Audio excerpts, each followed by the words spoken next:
Picture this, a recording studio somewhere far, far away. Welcome to the fantasy zone. Get ready.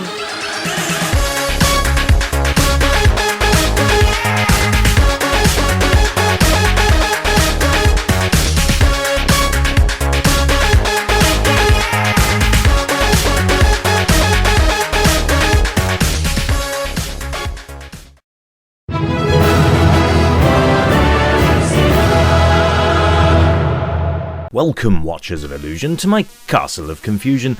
It's the 11th of May, 2020, and I'm looking at another homebrew, or so homebrew, it's independent, by Zosia Entertainment. It's Bonnie and Clyde on the ZX Spectrum and was released this year, in fact, as close as this last week.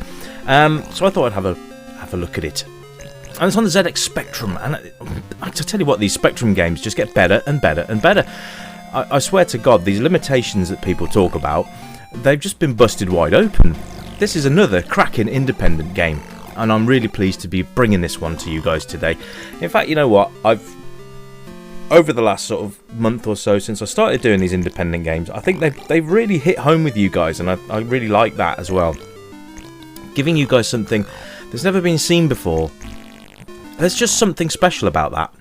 You know, it's nice to relive the memories of the games that we know and love and have played to death, but what about the games that are coming out and are new and exciting, and you know, it's rather pleasing, really. It's a nice sort of heartwarming thing to do.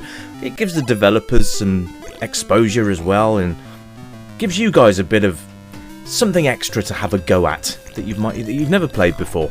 So yes, Bonnie and Clyde on the ZX Spectrum, based on the legendary duo. That was great, wasn't it? So you got 9 lives, by the way, because they are cats, if you hadn't already worked it out. Yes, Bonnie and Clyde are cats. And there's Bonnie at the top there, running backwards and forwards. And basically the aim of the game is to collect all of the coins in the level, and then go and blow the safe open and get yourself up to where Bonnie is. Now once you blow the safe, a ladder appears and you climb up it. And that's all there is to the level. That's all you got to do. So collect coins, blow the safe, get back up to Bonnie, next level. Now there are 90 levels, or 90 screens on this game, which is really quite impressive, to be honest. And I think that they've done a really good job. It seems really simplistic. I've got to level 46 as a personal best. And I can tell you that some of the levels, although they look quite easy at the moment, they do get harder as you go along. And 9 lives really does go fairly quickly, especially in the later stages. So, I really hope you guys will give this a download and a try. It is completely free to do so. Please go and support the developers. You know my standpoint on this. You know, give them the props that they deserve. Now, let's have a look at this game, shall we? So, graphically, look at it. It's lovely. You can see that Bonnie looks like a cat. Clyde doesn't so much, but I think that's more to do with the sort of background that he's running around on. If you actually look at him there, you can just about make out the ears on him. That is, but you know, I'm nitpicking. But yeah, levels are really nicely designed as well. And I love the fact that the platforms that you can run around on are actually highlighted in red. I think that's actually really quite nice.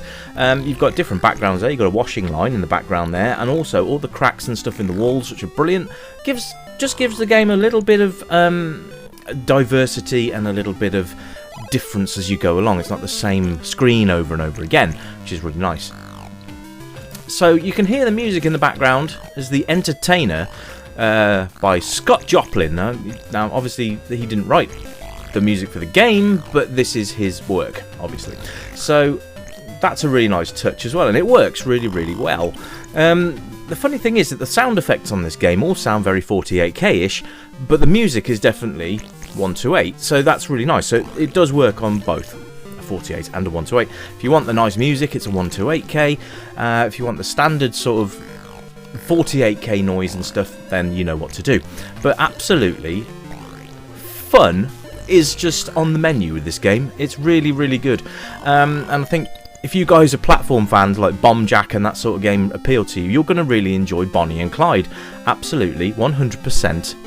And I'll tell you what, I have got so many games lined up from the independent circuit for you. There was a competition recently with Amstrad games, and I've got all those ready. So we're going to be looking at those down the line. And yeah, it's all coming together really quite nicely.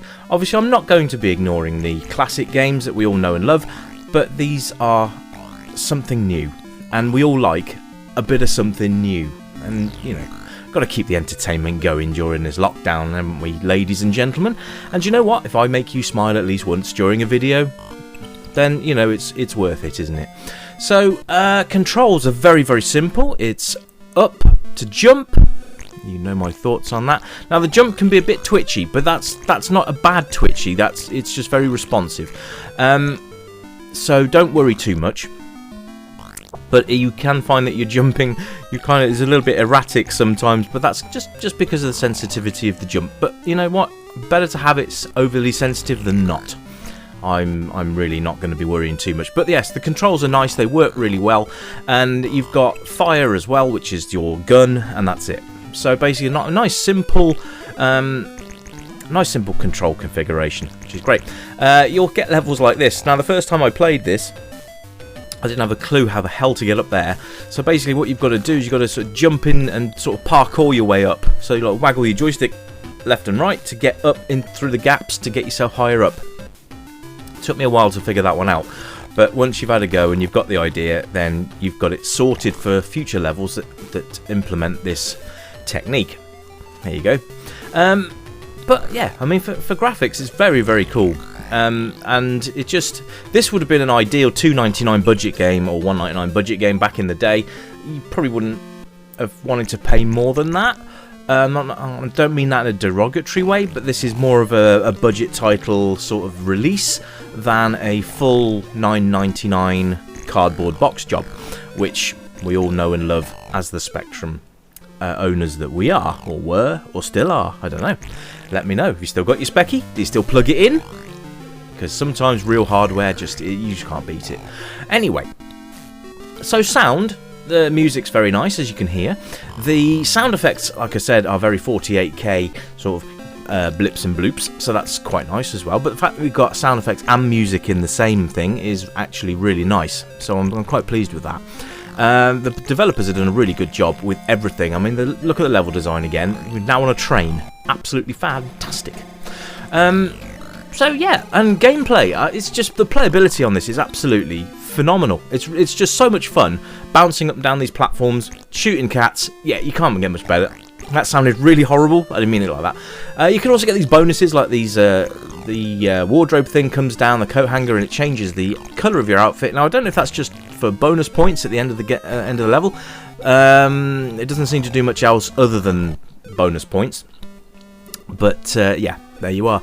So, replay factor, very high. I think you're going to come back to this again and again. I've already played through this 3 or 4 times.